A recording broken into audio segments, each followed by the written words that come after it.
Conversando en FORSPA el día de hoy, dependiendo de la hora en que nos vean, buenas noches, buenos días, buenas tardes, tiene el gusto y el placer de compartir con dos personas muy queridas por FORSPA, y antes que nada, pues felicitarlos por su unión temprana aún, más o menos unos 5 días, 6 días, y qué bueno, Rubén, que estás aquí con nosotros. Ari, mucho gusto que estén aquí con nosotros. Y es importante este evento porque normalmente del urgenciólogo muy poco se celebra, y ojalá y que este 19 de septiembre podamos felicitar a todos los de medicina de urgencias. Y qué mejor hablando y platicando con dos urgenciólogos que nos comentarán algunas cuestiones muy particulares de su especialidad. ¿Quién de los dos quiere comenzar en el sentido de qué es realmente un urgenciólogo para que nuestra gente se entere, se ponga en la misma sintonía que nosotros? ¿Quién de los dos? Yo. Adelante, Ari. Buenas tardes, yo soy la doctora Ariadna Espinosa Cuateconce, yo soy médico de urgencias y bueno, como tal nosotros obviamente como cualquier especialidad tenemos una formación académica, tanto la licenciatura y posteriormente la especialidad, en este caso que es de 3 años. Nosotros hicimos la especialidad en Secretaría de Salud, ahí en Ciudad de México. Y bueno, en cuanto a esta formación, algo muy importante que comenta es pues obviamente que la medicina de urgencias es una especialidad un poco joven y pues en este caso tal vez no tan conocida o no tan difundida, pero sí es importante darle una definición y un conocimiento a lo que realizamos, que pues obviamente somos el primer médico de atención. Nosotros en el área de urgencias obviamente atendemos al paciente, le damos una clasificación de acuerdo a la gravedad del padecimiento con el que llegue, y obviamente algo muy importante para nosotros es la atención oportuna, porque el tiempo es vida, por así decirlo. Obviamente en cuanto a estas clasificaciones pues tomamos tanto signos vitales, el motivo de consulta, antecedentes del paciente, pero pues algo tan importante el urgenciólogo que tal vez no está tan difundido es que obviamente nosotros somos parte inicial de la atención y nuestra prioridad siempre es salvaguardar la vida del paciente, darle un diagnóstico, un tratamiento inicial y pues obviamente poder derivarlo a una especialidad si es de una urgencia quirúrgica, obviamente si una apendicitis, no sé, una perforación de víscera hueca, y obviamente la prioridad de nuestra atención siempre es salvaguardar la vida del paciente, por eso la importancia. Bueno, mi nombre es Rubén Rivera Cárdenas, igual soy médico de urgencias. Como ya dijo la doctora, nosotros damos la atención inicial,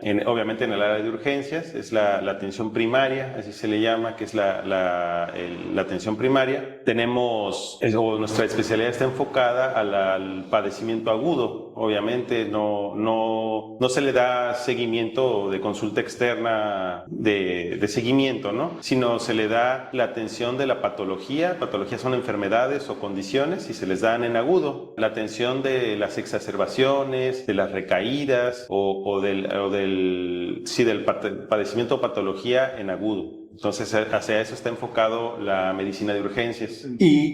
Bueno, aquí yo creo que a la gente le surge una pregunta fundamental. Nosotros en seguridad hablamos mucho de urgencia y de emergencia. Claro.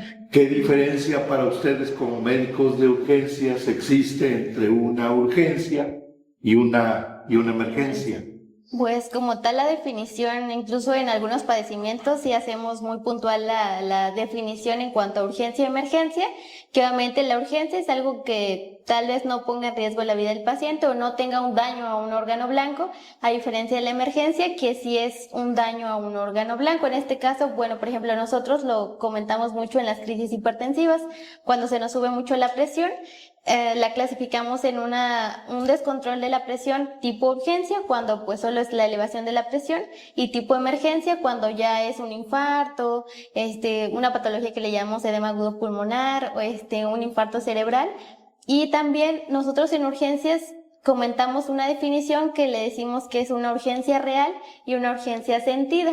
Una urgencia real quiere decir que el paciente sí tiene una patología que pone en riesgo su vida, y una urgencia sentida que pues puede ser que un paciente tenga un dolor que pues por su umbral del dolor que es muy bajo, que pues obviamente él siente que de verdad se puede morir, pero le tomamos signos vitales y todo está estable. Entra un poquito en controversia o puede ser un poquito ambiguo en algunos casos, porque pues sí, nosotros en algunas definiciones sí lo tenemos muy claro en cuanto es una emergencia y cuál es una urgencia, que decimos emergencia, daño a órgano blanco, urgencia pues que no tiene daño a órgano blanco, y en este caso también lo que llamamos una urgencia sentida y una urgencia real, que una urgencia real es que si el paciente se puede morir por lo que lleve de patología, y una urgencia sentida pues es que no tenga nada, sino que pues puede tal vez darle un seguimiento y no pasa a mayor situación la problemática. Sí, porque muchos de nosotros, Rubén, como que tenemos esos dos conceptos de alguna manera como muy de sinónimos, ¿no? Pero no. La urgencia para ustedes tiene cierta gradualidad, tiene grados Pues sí, o sea, bueno, para eso usamos una herramienta que se llama triage, que es la clasificación, ¿no? La clasificación de las urgencias por gravedad, ¿no? Y con eso es una herramienta que también ayuda a ver qué tanto tiempo, o sea, la prioridad es la prioridad del paciente. De hecho, en urgencias, pues no atendemos por orden de llegada, se atiende por orden de gravedad, ¿sí? Entonces puede ser que una persona lleve esperando, no sé, puede llegar a esperar una cantidad de tiempo importante dependiendo de la carga de trabajo. Supongamos que tiene esperando 2 horas, pero si es tal vez un resfriado, ¿no? Que sí, tiene fiebre, tiene dolor de garganta, se siente mal tal vez, pero si llega un paciente infartado, ¿a quién vas a atender? Aunque haya estado esperando 2 horas, tú atiendes primero al infartado. Claro. Esa es la importancia y también la importancia de que la gente o el público, el usuario de los servicios de salud comprendan eso, ¿no? A veces es un poquito difícil porque depende, como decía Ariadna, del umbral del dolor, incluso a veces tal vez de la agenda del paciente, porque obviamente implica pues un tiempo de espera, y obviamente el paciente pues obviamente va al servicio de urgencias para recibir una atención. Se intentará que sea lo más rápido posible, pero igual le requerirá su tiempo, ¿no? Su paciencia, su tiempo, y dependiendo también de lo que comentamos, ¿no? De la gravedad de su padecimiento. Y todo eso también, yo creo, Ari, que algunos de nosotros a veces tenemos el concepto de que no tan solo el médico de urgencias, sino también cualquier especialidad, por esa cotidianidad de estar viendo ese tipo de urgencias y de emergencias, pues como que se va deshumanizando. Ah, claro. Y ¿qué nos pueden decir al respecto? Pues yo creo que ahí obviamente en muchas ocasiones pues la gente sí puede sentir que somos un poco inhumanos o que no somos tan empáticos con el paciente, pero desafortunadamente en un servicio de urgencias pues vemos mucha gente. Obviamente mucha gente llega muy grave, entonces nosotros tenemos que tener la mente fría para actuar inmediatamente, hacer un diagnóstico, tratamiento, darle un seguimiento. Entonces obviamente tal vez la forma a veces en preguntar de ser un poquito más enfáticos en cuanto a o concretos en que sí sabe o no antecedentes del paciente, alergias, padecimientos previos o cuadros similares al que llega el paciente. Obviamente a veces la gente lo puede sentir un poquito agresivo porque pues obviamente es respuestas concretas para preguntas concretas. Entonces obviamente la gente puede sentir esa agresividad porque somos un poquito más, tratamos de ser un poquito más concretos en lo que realizamos. Entonces si entramos en ambigüedades, que si acuerdo, no me acuerdo, nosotros decimos, bueno, si no, que entre alguien que sí sepa, y pues por favor que entre la persona más cercana al paciente. A veces el paciente llega inconsciente, no sabemos la edad, entonces obviamente nosotros tenemos que actuar para que el paciente sobreviva. Entonces en este caso sí, a veces pues se trata que la gente no lo sienta que somos un poco inhumanos, sino que tratamos de hacer un trabajo. Obviamente tratamos de que el paciente sobreviva y obviamente que se comprenda que en un servicio de urgencias pues vemos gente muy grave. Entonces obviamente tenemos que ser muy rápidos en lo que hacemos. La verdad es que pues en los servicios de urgencias algo muy importante es el tiempo. O sea, el tiempo para nosotros decimos nosotros, tiempo es miocardio, que es el tejido del corazón, y tiempo es cerebro. Entonces obviamente el tratamiento oportuno en infartos cerebrales, en infartos cardíacos, puede hacer hacer una diferencia que el paciente sobreviva o fallezca. Entonces, por eso nosotros tratamos de ser muy rápidos. De ahí incluso en cuanto a la definición de la especialidad, que es una urgencia, es algo que tiene que ser rápido. Por eso, pues tal vez puede haber un poquito de ese sentimiento por parte del usuario, pero nunca ha sido como tal esa intención.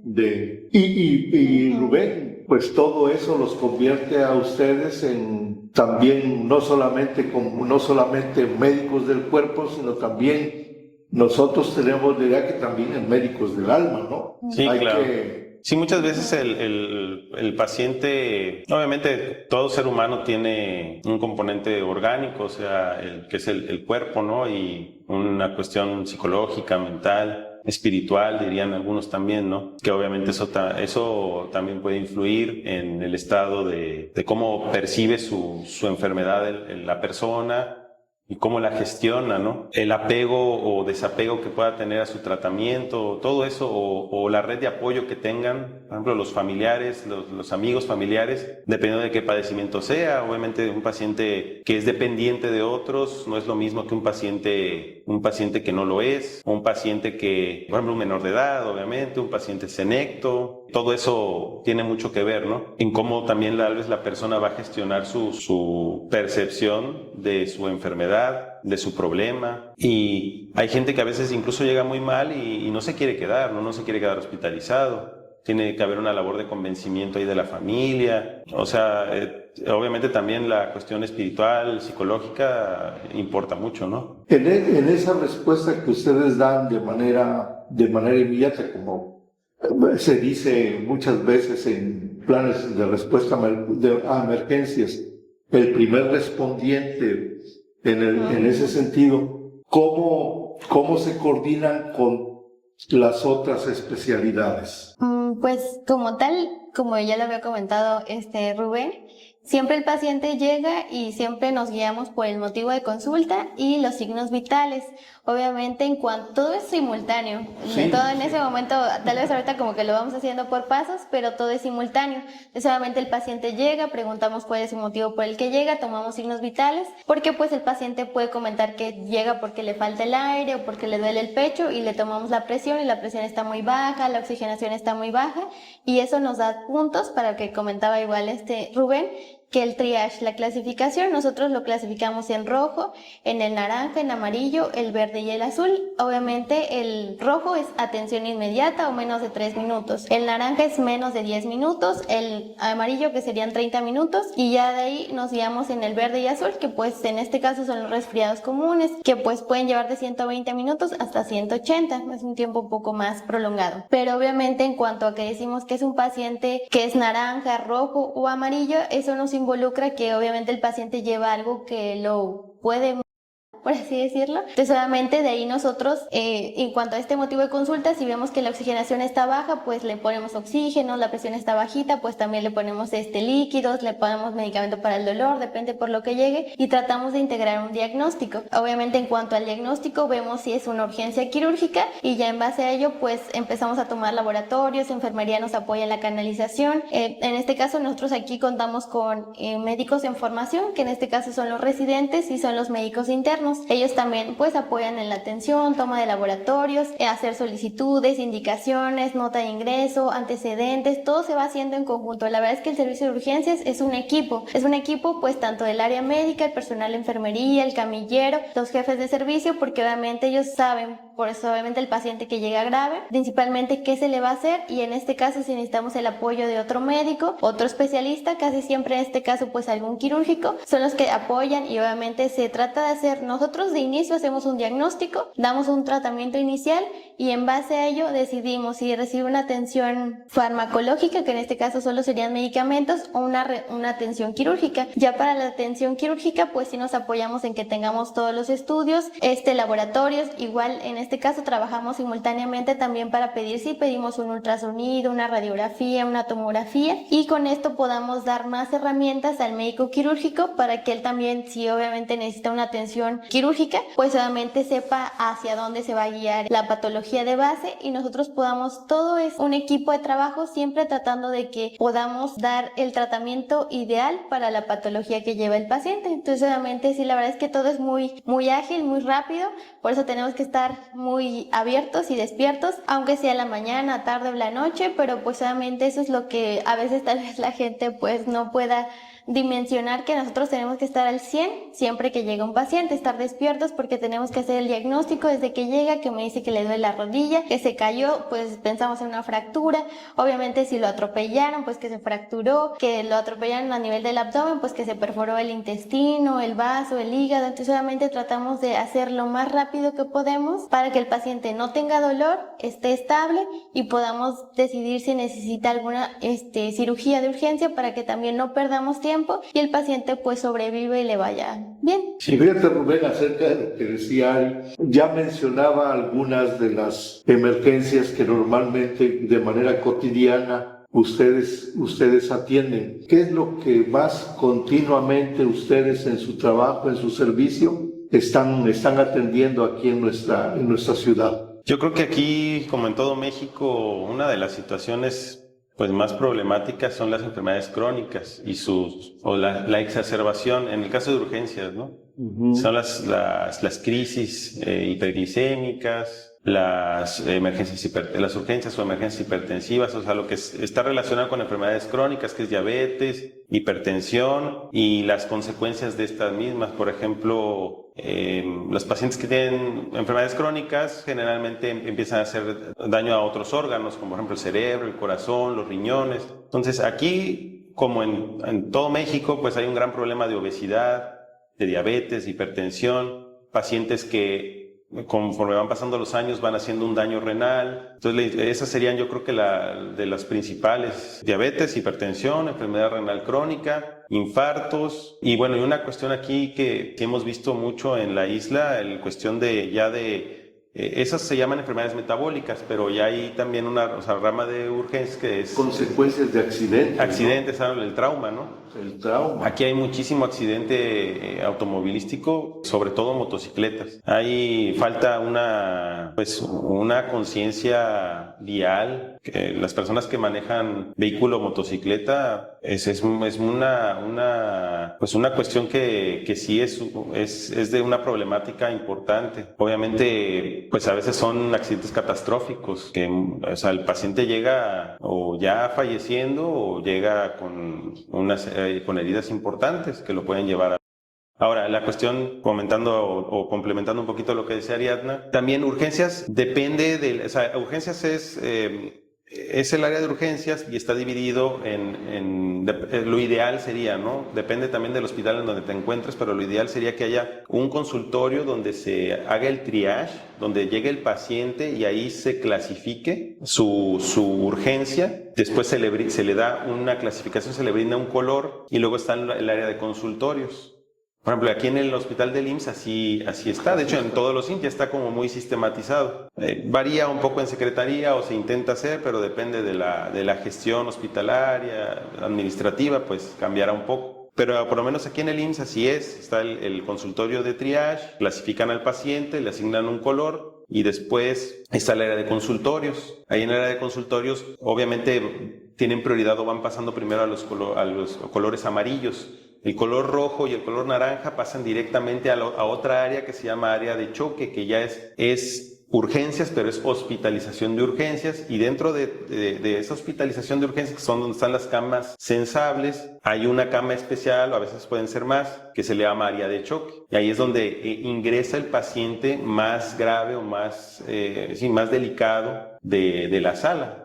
Cuando se llega un infartado, se pasa directamente al cubículo o cama o área de choque, directamente. Y ya la gestión con las otras especialidades, generalmente, como decía Ariadna, se completa el protocolo, se evalúa rápidamente al paciente, dependiendo de la sospecha, se harán estudios complementarios, laboratorios, radiografías, o algún otro estudio de imagen. Y una vez que ya tengamos integrado el protocolo inicial, entonces se solicitarán las interconsultas a las especialidades y se estabiliza el paciente. O sea, la función principal de urgencias es atender de manera inicial al paciente y estabilizarlo si el paciente está grave, ¿no? Exacto. Lo estabilizamos lo más que se pueda y se interconsulta a la especialidad que le tocaría dependiendo del padecimiento que tenga. Por ejemplo, si es un accidente, pues se le hablará al traumatólogo o al cirujano. Si es un paciente con una insuficiencia hepática que está descompensada, pues se le da tratamiento inicial. Muchas veces incluso se le da el tratamiento inicial y lo egresamos desde urgencias. A veces ni siquiera llega a pasar a la especialidad, sino se le da tratamiento inicial y lo podemos egresar ahí mismo desde urgencias. Hablaba Rubén de que en el IMSS Bienestar ahora ya están muy hechos los protocolos. Ahora que, por ejemplo, Secretaría también pasa a IMSS Bienestar, pues lo ideal sería que se estandarizaran los protocolos, ¿no? Claro. Porque, pues, ¿cómo vamos a estar con protocolos diferentes? Yo creo que a eso nosotros en seguridad le llamamos disciplina, y la disciplina tiene mucho que ver con los métodos estandarizados de atención o de cómo vamos a realizar las cosas. El 19 de septiembre se celebra desde 1985, como alguno de ustedes me comentaba, el día del urgenciólogo o del médico de atención de urgencias. ¿Qué mensaje ambos le pueden dar a todos los urgenciólogos o incluso al público en relación a la prevención para que crezcamos también en esa cultura? Yo creo que en cuanto al área médica, obviamente nos falta. La especialidad, la verdad es que en México es nueva, es joven. Obviamente nos estamos capacitando todo el tiempo, obviamente. De hecho, cuando salimos de la residencia tenemos que pasar un consejo, que es el Consejo Mexicano de Medicina de Urgencias, en este caso porque nos certificamos. Obviamente somos médicos que todo el tiempo nos estamos actualizando. Idealmente necesitamos nuevos equipos, el ultrasonido ya es un estudio que es un aparato nuevo para nosotros que nos apoya a hacer el diagnóstico oportuno. Entonces, obviamente, pues yo creo que incluso, también nosotros que ahorita contamos con residentes, pues es una especialidad que tiene muchas cosas que pueden mejorar. Obviamente que estamos tratando de mejorarla y que, por ejemplo, aquí en Ciudad del Carmen, la mayoría de los urgenciólogos son jóvenes, entonces obviamente todos aportan, entonces están pues tratando de atender al paciente en la mejor, en el menor tiempo y en la mejor calidad. Obviamente pues hay deficiencias por parte del gobierno o por parte también de las instituciones, hay muchas cosas que se tienen que estar innovando y como dice Rubén, también nosotros afortunadamente pues trabajamos en institución IMSS y en lo que sería ahorita IMSS Bienestar, Secretaría de Salud, y pues los dos tienen partes buenas que complementan a la otra y que pues obviamente nosotros pues tratamos de mejorar y obviamente pues todo esto es muy dinámico, no nos podemos quedar parados. Todas las especialidades en el área médica pues hay nuevos artículos, todo se renueva, todos los días salen nuevas recomendaciones, entonces obviamente es una especialidad nueva que tratamos de mejorar, que tratamos de perfeccionar y en este caso pues también en cuanto al usuario pues tratamos a veces de ser un poquito como tratar de concientizar que obviamente pues la atención en cuanto a que ellos lleven un control va a hacer que ellos pues fallezcan no tan frecuentemente o pues digamos que por esas complicaciones. Por eso afortunadamente ya tenemos pacientes de 30 años infartados, con infartos tanto en el cerebro, en el corazón,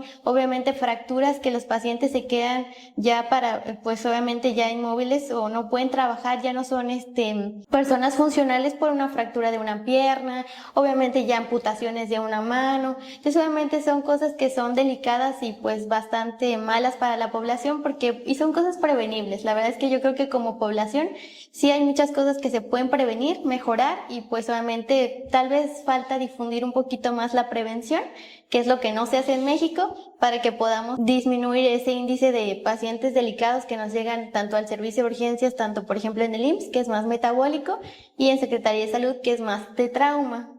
Bueno, sería... Bueno, pues yo al público en general, yo creo que serían dos cosas principales. Uno es pues la prevención. La prevención les evitaría muchas recaídas y muchos ingresos hospitalarios. Obviamente eso va a impactar en la calidad de vida del paciente en cuestión, ¿no? Es muy común que los pacientes, cuando le estás haciendo el interrogatorio, te digan que no se toman sus medicamentos, que no llevan un buen control, o es muy común ver, por ejemplo, el paciente crónico es un paciente de muy difícil control. ¿Por qué? Porque pues toda la vida tal vez consumió los alimentos que quiso, como quiso, y un día le dicen que pues ya no pueden comer las cosas que le gustan, tienen que hacer ejercicio, tienen que cuidarse de muchas otras maneras, ¿no? De medidas higiénico-dietéticas, así se le llama, ¿no? Y cambiar el estilo de vida, cuando toda la vida has hecho o llevado esa vida, pues es difícil. Entonces, ahí es donde está la dificultad del manejo de esos pacientes. Y a veces, como no ven el daño de manera inmediata, porque es como la suela de un zapato, que tú no ves el desgaste de un día para otro, lo ves a los meses o años. Ya cuando se hizo el hueco. Exacto.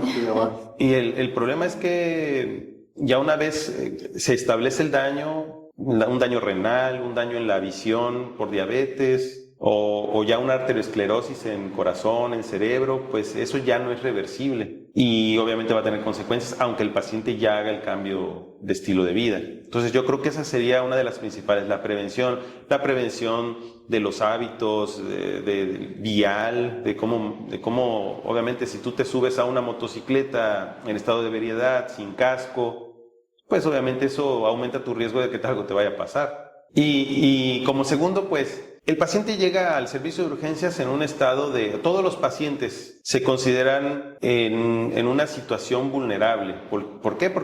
Y sobre todo en urgencias. ¿Por qué? Porque tú llegas con tu urgencia, ya sea sentida o sea, real o sentida, pero pues llegan con una problemática, ¿no? Entonces se consideran individuos en una situación de vulnerabilidad. Ahora, también está la parte o la otra parte, ¿no? El área médica, los médicos y enfermeras, camilleros, todo el personal, ¿no? Hospitalario. También hay una parte ahí en la que, pues obviamente el paciente llega solicitando una atención. A ellos no les va a importar no sé si hay recurso o no hay recurso, obviamente ellos van solicitando una atención.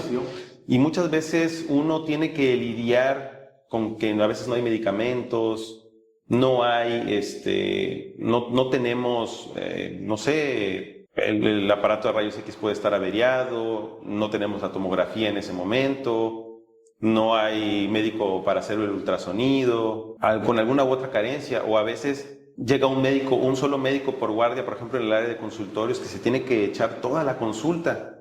Obviamente, pues, aunque él quisiera, humanamente no es posible atender a tanta gente al mismo tiempo. Y ese sería también el mensaje que le daría, que entiendan el triage. Cuando se les asigna un color, se les explica o se les trata de explicar el tiempo, la sospecha por lo menos inicial, que hace el médico de triage sobre su patología, con los signos vitales, con todo. Dice, bueno, está estable, el paciente puede esperar, ¿no? Y que entiendan también que obviamente si llega un paciente grave, accidentado, pues se le va a dar prioridad. Eso es por lógica. Esa sería el mensaje. Y en cuanto a mis compañeros o la demás gente, o sea, los demás involucrados, médicos, enfermeras, pues yo por lo menos la mayoría de las veces me he topado con gente que sí tiene mucha pasión por su profesión, ¿no? Por su servicio. Y pues a los médicos que están en formación, eso también les diría, que pues tengan esa pasión y ese gusto por hacer darle un sentido, ¿no? Un sentido a lo que estás haciendo, un sentido a tu trabajo, que en medicina, yo siento que es un poco más fácil. ¿Por qué? Porque tú puedes impactar directamente ahora sí que en la vida, no solamente del paciente, sino de toda su familia, ¿no? Desde su entorno inmediato.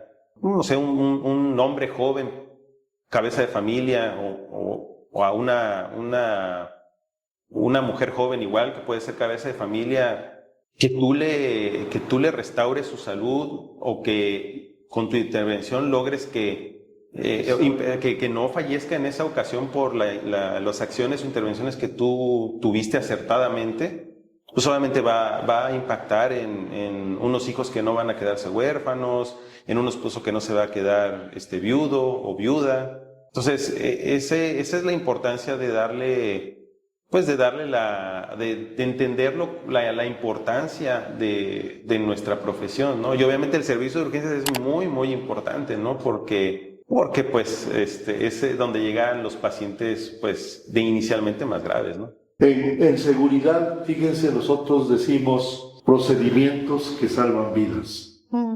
Yo creo que para ustedes podríamos decir, para todos los urgenciólogos, protocolos que salvan vidas. Pues Ari, Rubén, ha sido un placer estar con ustedes y nuevamente muchas felicidades a todos los urgenciólogos en su día. Forza es calidad.